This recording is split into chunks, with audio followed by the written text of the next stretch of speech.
what's up, everyone? Welcome back.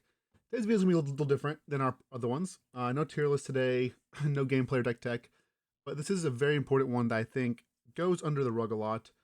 All TGs have, like, main decks and sideboards, and people are used to that, but people aren't so much used to battlefields, and this is a huge part of Riftbound that I believe right now gets overlooked.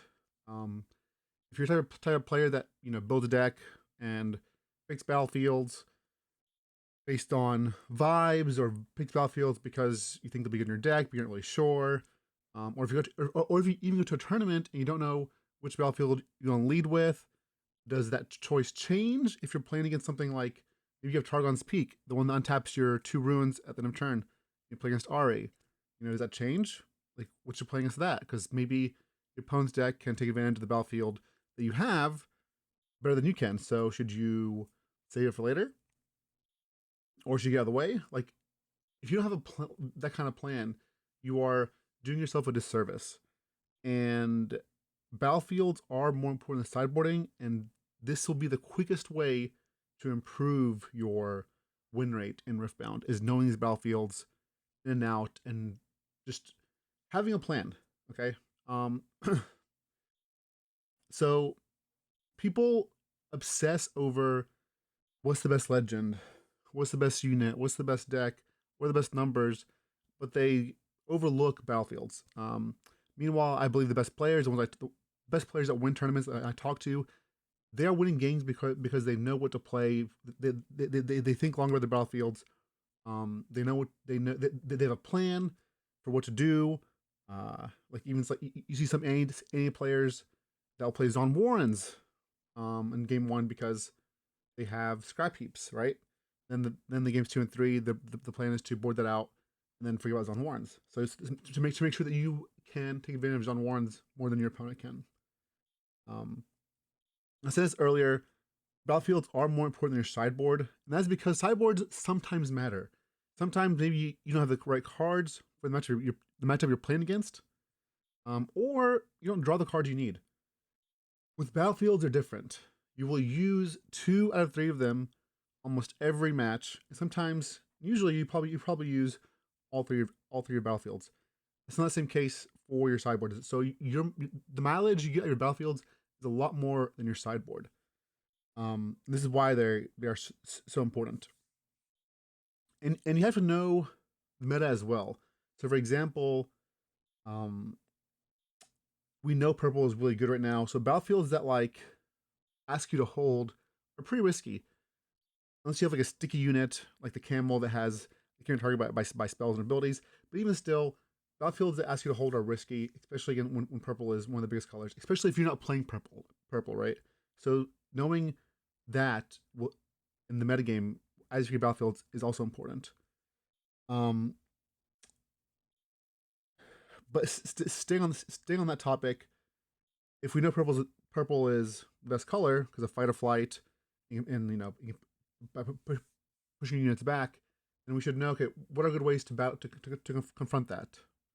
And one way is Vile Mausoleum, right? Your units can go from here to back to your base. So knowing small things like that is very important. Is very important, not only for when you're picking them, but also when you're playing them. So I'm going to go over some of the battlefields here and talk about them, and like knowing what you're going to do, what you don't want to do, and picking them for your deck, and what different ones mean for different type of strategies. All right. So, all right, moving on, we're going to talk about battlefields. I'm talking about the type of battlefields that I see. Battlefields themselves obviously don't have types. Not yet, anyways. There's no like Fury battlefield. You can play in a Fury deck or something. Battlefields are neutral. You can play them obviously in any of your decks, but there are different types of battlefields as far as like when they pertain to your deck, right? So, for example, solo. I like to say battlefield is solo battlefields. These are ones that usually only you can take advantage of. So think about battlefields like Monastery of Harana. This is when you conquer here, you may spend a buff to draw a card. The buff battlefields, especially ones like this that you spend a buff to draw a card, are usually solo and good ones and powerful ones because not everyone's playing a deck that has buffs, right? The other battlefields say, oh, if you conquer here, put a buff on a unit. That's more. That's way more neutral. And sure, you able to take advantage of it with removing buffs and stuff. But one like this, where you have to remove a buff to do something, is going to be very solo and very like powerful for um your your deck. Uh, Also think like Void Gate, right? Void Gate. If you have a bunch of removal like Kaisa, Void Gate is gonna be more powerful to you than other decks. Some decks have no damage spells, right? So that is where you want to think about. Okay, these are these are ones that are very powerful in solo. And usually, I can take advantage of them more than my opponent. The next one I'll talk about is they're also more neutral ones. Neutral as in like these will benefit both players, um, but you will take advantage of it more. Or maybe this is a battlefield that you want to have for like first or second. For example, let me just give you an example. For example, Obelisk of Power. So when I played Misfortune, and keep in mind, I was playing Aurora and I did very well with Misfortune. Top 64 at Houston, then won the 10K in Atlanta. Sorry, 25K in Atlanta. 10K, regardless, won the Atlanta one. But I had a plan. My plan was to always start with Sigil of the Storm. That way, just to restrict my opponents on power. And then after game one, if game two I was on the draw, I would play Obelisk of Power. Sure, Obelisk of Power helps both players out. You both get extra ruin, but ideally I can take advantage of it better, especially if I have something like Catalyst of Aeons, right? This allows me to ramp up much quicker and get to my Aurora or big units faster, right? Because it allows me to go to like Catalyst of Aeons turn one, then turn two. I have 8 ruins. I can cast like a Deadloom Predator if I want to, or a Mind Splitter. So having one that you want for on the draw is a strategy. The last one I had was Aspirant's Climb. And people usually start with Aspirant's Climb. You see them start with it like, let me pull up Aspirant's Climb. So usually people will have Aspirant's Climb, and they'll want to just start off with it. I think a battlefield like Aspirant's Climb, while it is neutral technically, and so is Arena's Greatest, where you both get a point at the beginning, they are neutral, but you can take advantage of these ones by essentially being on the play. So if you're playing a hyper aggressive deck, you definitely need to be on the play when you're playing Arena's Greatest. You can't be on the draw when you play that, right? Same with Aspirant's Climb. Even though it's not as intuitive as Arena's Greatest, if you were on the play, you want to increase your win rate by making the game go longer and having the advantage of being on the play. And Aspirant's Climb will do that if your deck is aiming to go long, right? So that was my plan. Always start with Sigil, and then if I'm on the draw, we do Obelisk for the Catalyst, or if we on the play because we lost or whatever, we'll do Aspirant's Climb, or what seems gonna happen. So those are more neutral battlefields. The next ones are going to be more like deck restriction battlefields. So deck restriction battlefields are ones that require you to play a certain number of cards to fully get advantage of them. Like the Bandle tree, right? These are really good if you have like a lot of hidden cards, and you can take advantage of them more than your opponent can because you have hidden. The basic it's kind of like it's a deck restriction, similar to buffs, but they're more. I guess this is very similar to the one you use a buff draw card. They're deck restriction ones instead of just like buff a unit. These are also very powerful. So I'm going over the ones that are like more narrow and just one-sided as well. So that's what these are. And the last ones are ones. The last one I would say is specialized. And specialized battlefield is going to be one that where your deck is. I keep using the word built around, but more so built around. So for example, let me find one for you. It's not gonna be like, oh, okay, I'm playing hidden cards, so I'm gonna play hidden, or I'm going to I'm playing buffs, so I'm gonna play the buff battlefields. It's more narrow. It's like, okay, I'm going to try to win the game, by power nexus, right? I'm going to hold here. I'm going to scroll on points in one go or over to 2 turns. Maybe I have Ari. I'm going to score 3 points in 1 turn. They're very specialized. Your opponent can use them, but your deck is built around them. Um, these ones can be powerful as well, or something like Minefield, right? Minefield is more neutral, but you take advantage of that by having Rasa. So like all these battlefields, you want to have a plan for them, and you want them to benefit you more than your opponent. I know that sounds simple, but it's just so important. And then on top of that, you want to know if you're benefiting from them more than your opponents. If you're not, maybe you start with them second or third, or basically have a plan. Also, there's some battlefields that people aren't playing, for whatever reason, and honestly, I think it's because people are afraid to explore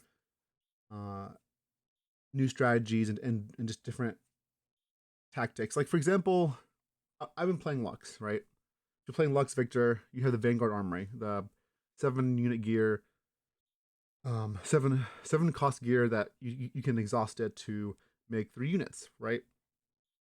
But I've seen nobody play this this battlefield.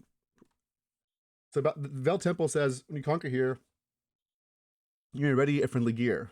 If it's an equipment, you may detach it. I think maybe the equipment part maybe might like throw people off, but like conquering here with a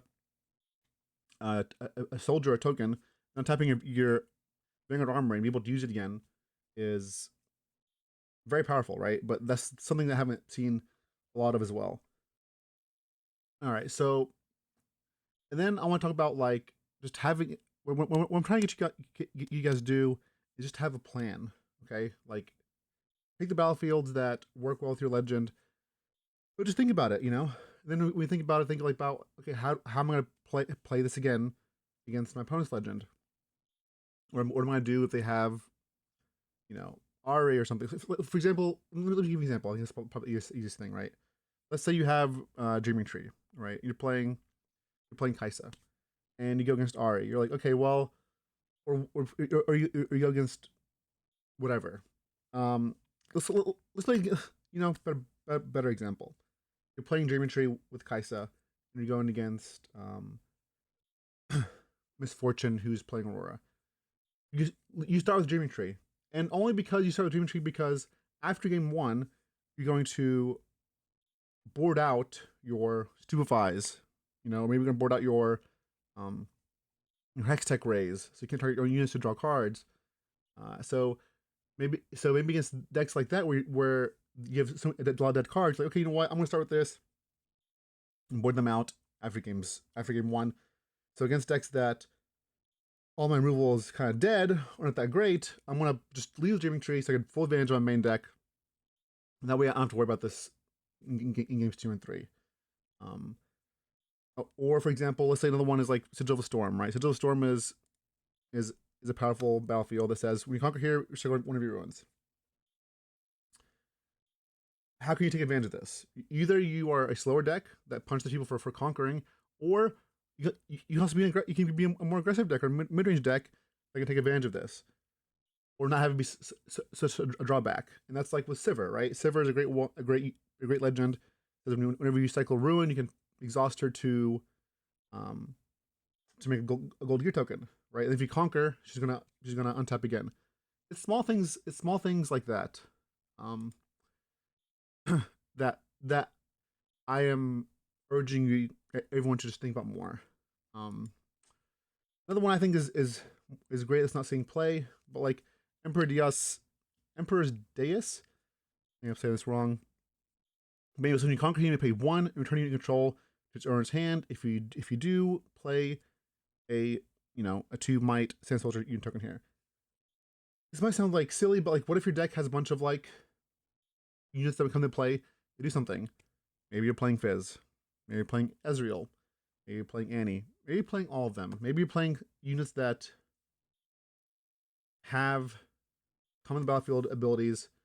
And so you're gonna, this card is basically draw a card, or regrow cards from your graveyard. It does so much for you as well as making more units, right? Um, these are things that you can take advantage of. Like not everything has to say draw cards to be card advantage.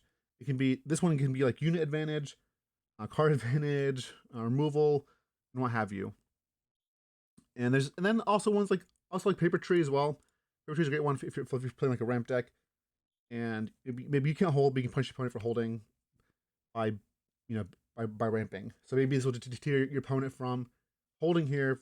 That gives you advantage. Maybe you want to try to hold, or maybe you do want to play. Let's say you do want to play a hold battlefield. It says if you hold here, draw a card, and you want that to happen because you have a bunch of removal that targets units at battlefields. Like maybe you have Blast of Power or the 5-mana one destroy unit at a battlefield.